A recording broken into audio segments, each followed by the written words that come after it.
Jadi, analisis pembelajaran adalah proses evaluasi dan penelaahan terhadap materi kegiatan belajar yang digunakan dalam kegiatan belajar mengajar di sekolah. Tujuannya untuk mengetahui bahwa bahan ajar yang kita buat sesuai dengan tujuan pembelajaran, kebutuhan siswa, dan standar kurikulum yang berlaku. Dan di dalam analisis pembelajaran itu sendiri memiliki peran penting yang beberapa diantaranya ada memastikan kesesuaian materi, yang kedua meningkatkan kualitas pembelajaran, yang ketiga memastikan keberagaman metode dan sumbernya, yang keempat memastikan akurasi dan kekinian materi, yang kelima menjamin pengembangan keterampilan. Setelah analisis bahan ajar, adapun perancangan bahan ajar. Perancangan bahan ajar itu sendiri diartikan sebagai proses perancangan materi pembelajaran yang terstruktur untuk mendukung kegiatan belajar dan mengajar. Setelah perancangan bahan ajar, kita pun ada penyusunan bahan ajar.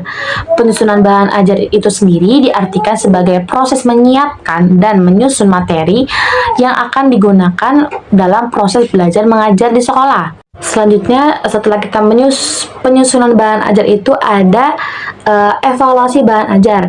Evaluasi bahan ajar sendiri itu diartikan sebagai proses penilaian terhadap materi pembelajaran untuk menentukan kualitas, kesesuaian, dan efektivitasnya.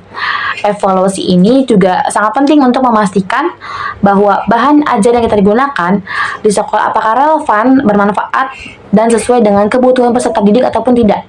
Setelah kita melakukan evaluasi bahan ajar, kita melakukan revisi bahan ajar, itu dengan cara dalam artian revisi bahan ajar itu sendiri diartikan sebagai proses penyempurnaan materi pembelajaran berdasarkan hasil evaluasi untuk meningkatkan kualitas, relevansi, dan efektivitasnya. Tujuannya dari revisi ini adalah agar bahan ajar lebih sesuai dengan kebutuhan siswa, perkembangan ilmu, pengetahuan, serta kurikulum, dan peningkatan hasil belajar. Sekian saja yang dapat saya sampaikan, kurang dan lebihnya mohon maaf. Mohon maaf bila ada kekurangan ataupun kesalahan dalam penyampaian materi ini.